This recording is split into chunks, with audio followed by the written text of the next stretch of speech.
it's me again. And I'm just here to make a little video because I had done some research recently and I learned that Anthony Hinds is still alive. Thank God for that. But some of you may be wondering, who the is Anthony Hinds? Well, for those of you that don't know, he made Hammer Studios. If it wasn't for him, we wouldn't have these classics like Horror Dracula, The Mummy, Curse of the Werewolf, and Curse of Frankenstein. Actually, right here is a Curse of Frankenstein poster that I purchased at Horribles. For all you Svengoolie fans, you know how great that store is. But basically, what I want to talk about is what a career Hammer's had, and what Anthony Hinds had to go through to do all this stuff. Because I watched several Hammer documentaries. There's plenty of them out there.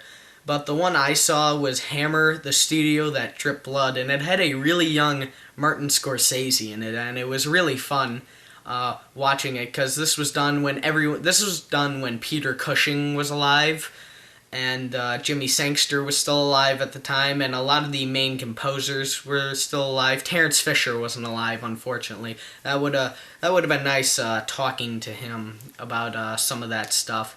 But anyway, Hammer. Anthony Hinds started all of this because he was a distributor, and his dad was a distributor too. In fact, Hammer was his dad. I'm not really sure if it was his name, but it was the name of his company, so he took it on. I'm pretty sure Hammer was part of his dad's name. Someone correct me if I'm wrong, but that's what I got from the documentary. And I'm just really glad that Anthony Hinds is still alive, because if it wasn't for him, all these great directors and writers and actors would not be in the mainstream. And I can't say today, but back in like the 60s and 70s. Like great directors like Terence Fisher, Freddie Francis, John Gilling, Michael Carreras. I think Anthony Hinds directed his share of films. And Roy Ward Baker, again, not the best, but he's Hammer. And after that, they had great screenwriters. They had Jimmy Sangster and John Elder. For those of you who don't know who John Elder is actually Anthony Hinds. I guess Anthony Hinds is reason for using the pen name is that he didn't want, I'm pretty sure this is the reason, someone correct me if I'm wrong, he didn't want people to think that Hammer was so low budget that they had to use the producer to write the scripts. I mean, Anthony Hinds wrote a lot of them. He wrote almost every single Dracula movie, except for Horror Dracula. That is, I think, the only one he didn't write. He wrote Evil of Frankenstein. I think he wrote Frankenstein Created Woman. He didn't write Frankenstein Must Be Destroyed, I'm pretty sure on that. He did write Frankenstein and the Monster from Hell, though. He didn't write Horror Frankenstein, that was Jimmy Sangster. But besides that, he's written tons of stuff. He wrote The Reptile, I think he wrote The Gorgon. Yeah, I'm pretty sure he wrote The Gorgon. But he's just done so much, and I have lots of Hammer films with me right now. I do have every single Hammer Dracula film. This is a little set from Warner Brothers right here that has 1, 3, 4, and 6. Number 5, Scars of Dracula. I got number 2, Dracula Prince of Darkness. I have the last one, Legend of the Seven Golden Vampires. Again, not the best, but... And then the Satanic Rites of Dracula I got on this set right here, this public domain thing. And I do have Brides of Dracula on this nice Hammer collection from Universal. And on here is just a lot of Hammer films, 8 in all. On here we got Brides of Dracula, Curse of the Werewolf, Phantom of the Opera, which is my favorite version of Phantom of the Opera, Paranoiac, Kiss of the Vampire, Nightmare, Night Creatures, also known as Captain Clegg, and The Evil of Frankenstein.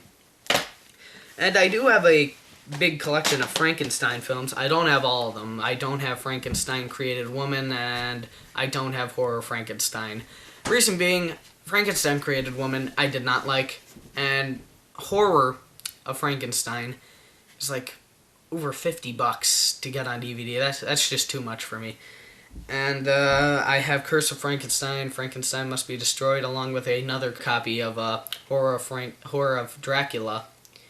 And Dracula Has Risen from the Grave. See, they can't keep using the same little verbs, adjectives, whatever the heck they are, in their titles. I keep getting mixed up.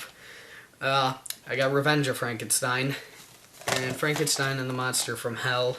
And their Mummy movies. Everyone seems to dislike the Mummy movies for some reason. I think they're great. It's a different mummy each time. Got the Mummy on this set. I got Curse of the Mummy's Tomb, which is the second one. It's also got Scream of Fear, Two Faces of Dr. Jekyll, and the Gorgon on here. We got the Mummy Shroud. I like it. It's got the coolest mummy I've ever seen. I like it. I don't have Blood from the Mummy's Tomb though. I'm gonna get it though. It's relatively cheap. But we got other films that Hammer's done. Like I have Plague of the Zombies here. I have The Lost Continent and The Reptile. And I have the Harryhausen film they did. Yes, 1 million years BC. I did get it and I did see it and I thought it was great. Because I love Harryhausen and Hammer. How can you go wrong? Now I'm getting off track. But the thing is that Anthony Hinds, he was just so ambitious. He wanted to do all this stuff. He wrote almost every single Hammer film. Like, he wrote The Mummy's Shroud. He wrote Plague of the Zombies. The Reptile, I know he wrote. He wrote Kiss of the Vampire, Curse of the Werewolf, Phantom of the Opera. I can just go on, and I'm glad he's still alive, because not only that Christopher Lee is still alive, that's the main reason people feel like we're closer to Hammer because of that, but every year I feel is every time someone from the Hammer universe dies, it's kind of sad. Like, Freddie Francis died in 2007. I remember when that happened. Roy Ward Baker and Hazel Court both died in 2010. Michael Goth and I think it was Jimmy Sangster, yeah. Michael Goth and Jimmy Sangster died last year. Not to mention, Herbert Lom died this year. Herbert Lom was the Phantom of the Opera in the Hammer Phantom of the Opera. Not to mention Inspector Dreyfus, but let's not talk about Peter Sellers and Blake Edwards right now. But another interesting thing is that I got this book for Christmas, and it's really cool. It's The Hammer Vault, Treasures from the Archives of Hammer Films by Marcus Hearn. And it's got stills from almost every single Hammer film on here. It's got every single famous one on here. Like, we got Curse of Frankenstein right here. We have Camp on Blood Island. That's another good one. That's actually a war film, actually. Taste of Fear, also known as Scream of Fear, which I have down there. It's another good one. And, Nightmare. Nightmare is on here. Mummy Shroud is right here. Again, coolest mummy I've ever seen is right here. And it's just a really cool book. It doesn't have every Hammer film, like The Snorkel is not here. That's a good one. But it's got a lot of them. It's got all the famous ones. It's got all the famous ones that are famous for all the wrong reasons, too. Like, To the Devil a Daughter. God, that's just terrible. But it's a great buy. Anyone who likes Hammer films should get this. And I want to leave with just one more notion.